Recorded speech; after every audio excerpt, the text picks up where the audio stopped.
One of the challenges in any region is there are already a number of support organisations and networks in existence. When the iNet started, one of our missions was to act as a network of networks.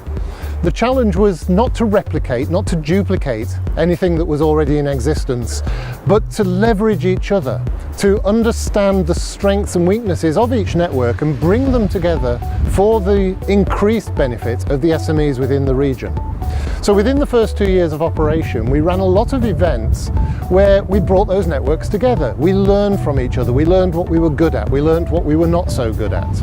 As I say, not for our benefit, but so that together we could offer a much more compelling suite of support to the SMEs within the region. There are SMEs who worked with the iNet very early on in their innovation journey. As they developed their product, maybe they then engaged with the design program. As they hit manufacturing, they worked with the manufacturing advisory service. Some of those companies now are resident in the high-tech incubators across the region, or they're in the science parks across the southwest. Those companies that manage to line up all of those different operations, all of those different supports from the networks, have really been catapulted to greater commercial success. So we attended the iNet ITS event, and we met a number of interesting companies there, and one in particular had some particular knowledge and connections, so acted as a facilitator, but also helped us shape some new product ideas.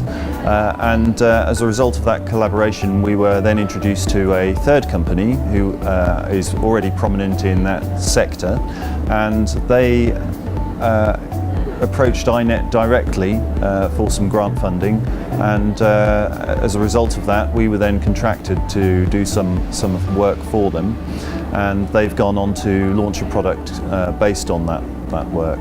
Now, in addition, we further developed our own IP and have since licensed that to into other products. So if we go back to the beginning, iNet organised a strategic review panel for APTCore, and as part of that they introduced us to a market expert and consultant, and he was very useful to the company, both in helping us define our product, in our marketing, and also coming up with new ideas for the sorts of things that we might also like to consider doing.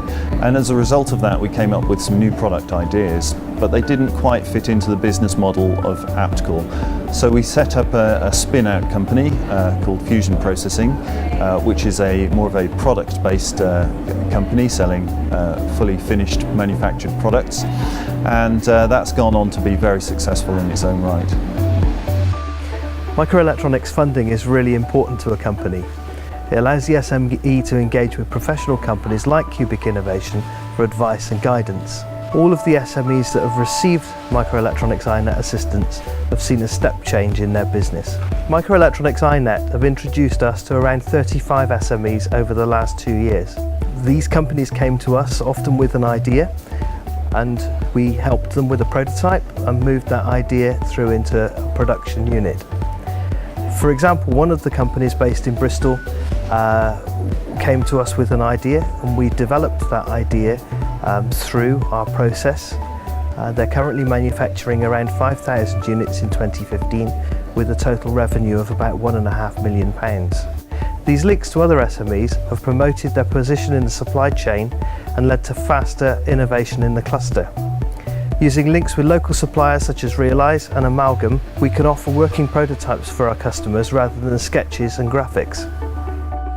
So has it worked? Well, absolutely.